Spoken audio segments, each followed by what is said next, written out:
Okay, the bike's been back together for a bit, but rear shock, I was going to leave it and see how it got on, but it has done 40,000 miles. To be honest, I've decided to pull it out. Haven't fiddled with it, haven't tested it, anything. It's just done so many miles, I've decided to pull it out, possibly send it off to be refurbished if they can be. If not, I'm probably going to get just a newer shot. I haven't got this bike particularly for track days, or it's never going to be ridden like I would have rode one 25 years ago on the road. Nothing close. I just want a shock that kind of works reasonably well. But anyway, let's get it out. We'll make a decision. I think this one's certainly going to be incredibly tired because it hasn't been redone or changed in sort of 40,000 miles, 25 years. So probably 25 years younger will help. So we put the bike in gear. We've chopped the back wheel, we put it on its side stand, but it's an inch higher up and it's got a bit more support. On its side stand, it's in gear. The wheel's chopped as well. We've loosened off some of the fairing clips so we can spread those fairings right out to get to the lower bolt in there. And also we're probably going to drop the shock down, not lift it up.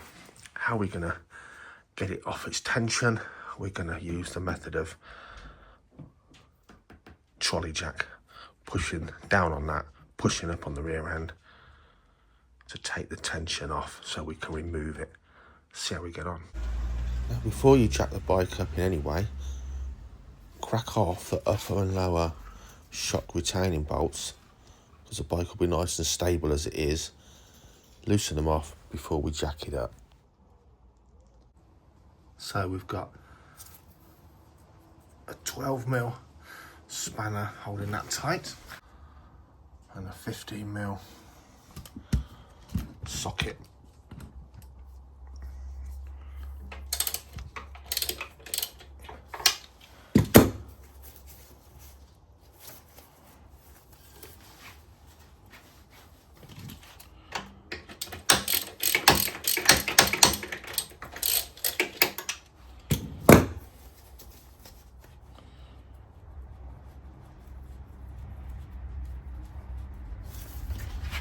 On there, so that's just loosened off. We'll leave it on a couple of threads, still under tension, and we're going to go down to the bottom one. So, spanner on the back, one hand, socket on the nut. Bit tricky getting your hands in there, but not too bad. Quite tight. Crack those off. Leave them on for now. Okay, so I hope it makes sense. We've got to lift the back of the bike up so the swing arm drops down and take the tension off the shock.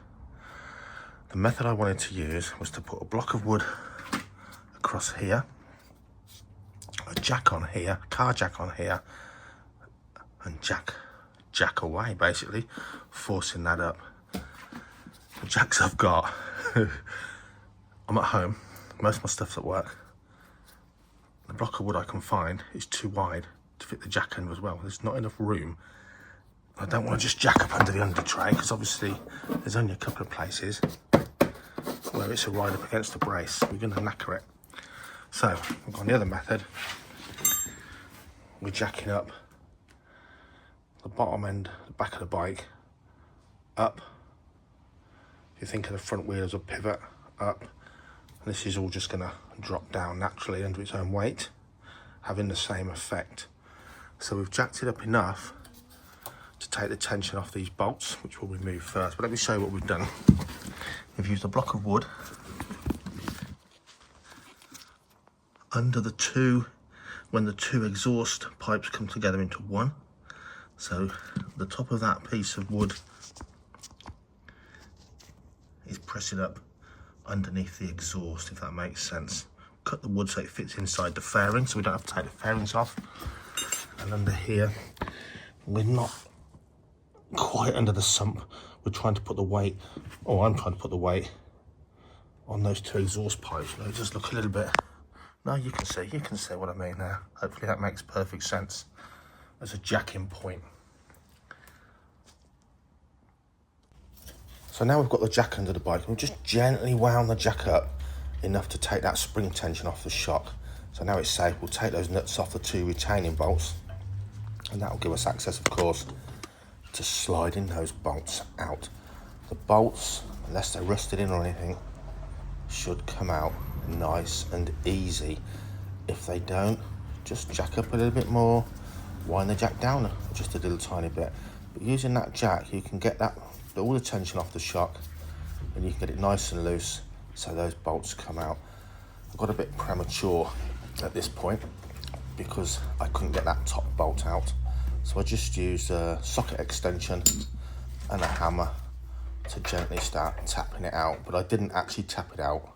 This would work if it is a little bit stiff or a little bit corroded in, but I thought better of it and thought, what am I doing? It's not tight, it is just under tension still. So we played around with the jack until we got it just right to just withdraw that bolt. So we took the top bolt out first. I don't think it really matters which order you do that in.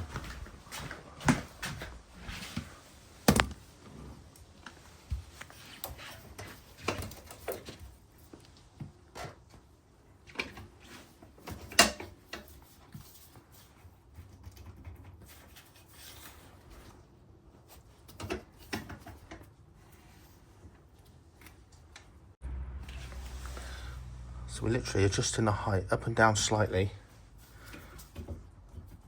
until we can feel the shocks loose. We can tap those bolts out.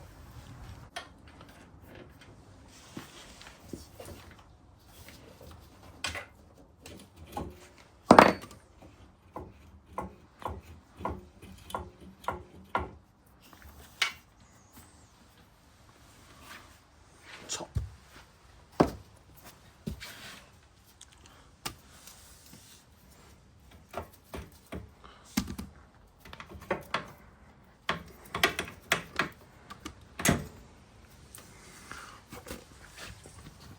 Bottom. Now, the shock's loose, but we've got to manipulate it down there. So we're going to make a little bit more room.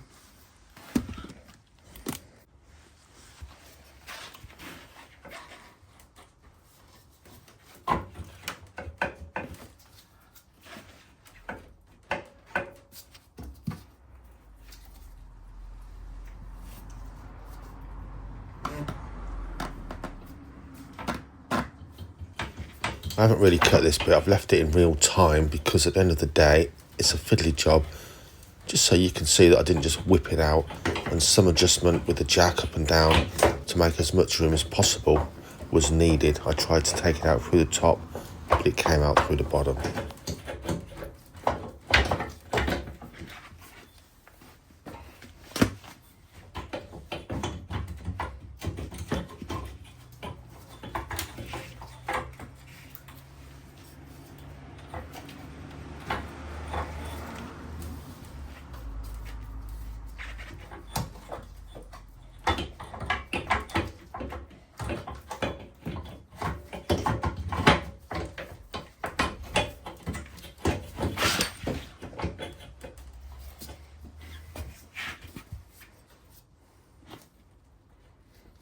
Be super careful you don't wind the bike up so high you actually tip it over off of its side stand. You bear that in mind, you know, be careful, hold on to the bike, feel that centre of gravity moving.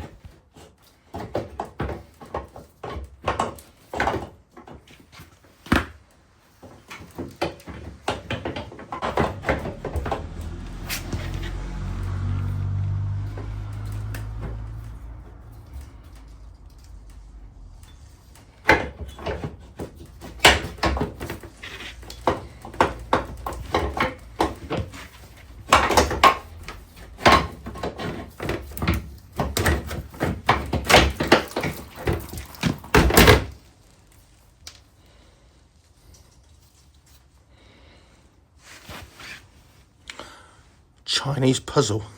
Expect to lift the bike quite high but just enough to get enough room. No wonder all this rust.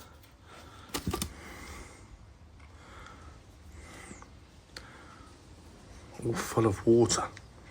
So we're going to lower the bike down a bit now so it's more stable until the new shock arrives.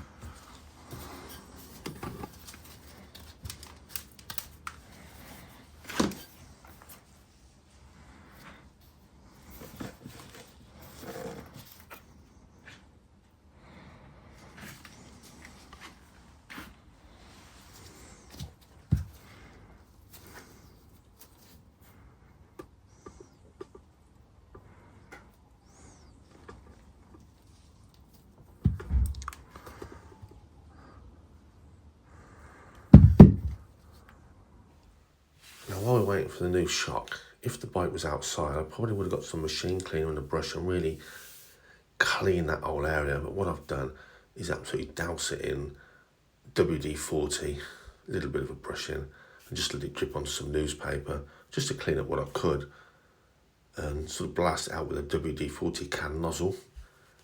It's cleaned it up a bit, looks a bit better as well.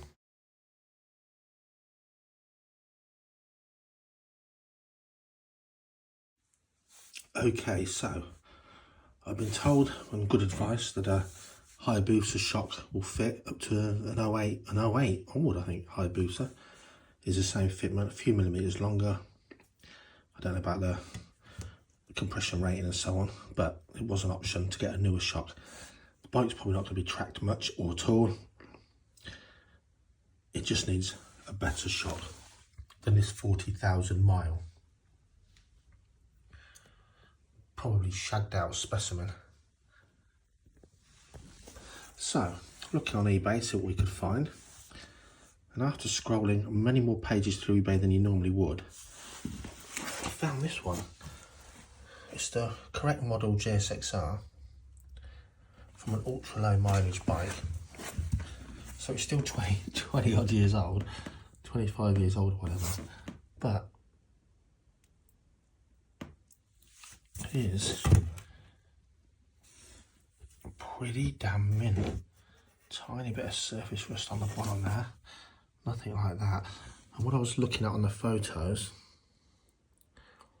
was how much wear as well was on these adjustment screws, and they look pretty crisp, unlike many of the ones on eBay. So I mean, look at that. I mean, you wouldn't, it's like a brand new shock. Look, blasted or pressure washed or whatever you like. That is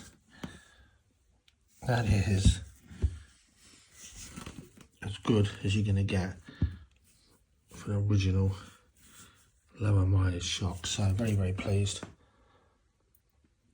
They are both the same, they just look different because of that. There you go. So we're going to pop this one back in. I'm really pleased. I think that's going to be better, whatever it is, it's going to be better at doing its job than that one for sure.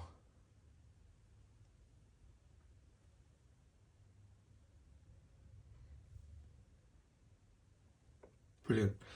Twice as much as all the other ones. They were like 60, 70 quid. That was about 125 quid delivered. Twice as much, but listen, aftermarket shock's going to be like 500 quid.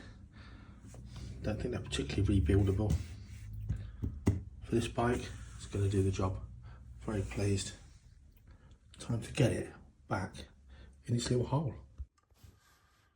Just in case you thought they were different sizes, I've swapped them around. Hence why fishermen hold their fish out a long way. Well, refitting this nice shiny new looking shark was fiddly like removing it, but it was nowhere near as fiddly. Getting the bike again, jack right up as far as I could without it kind of just tipping over, give myself plenty of room, and wriggled and faffed around back to a Chinese puzzle, but it went in okay. So I'm not going to film the whole thing of me faff-arsing about. You get the idea. If you manage to get it out, you'll manage to get yours back in.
I was just using lithium grease on the bolts there.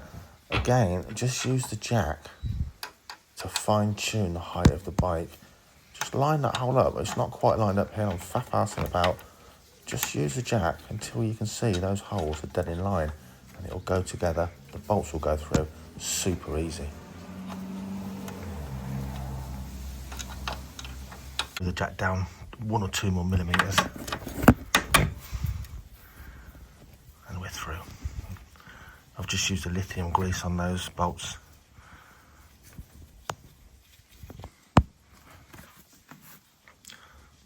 Time to put the nut on and tighten everything up to the workshop manual torque settings, or very tight without stripping the threads, I guess.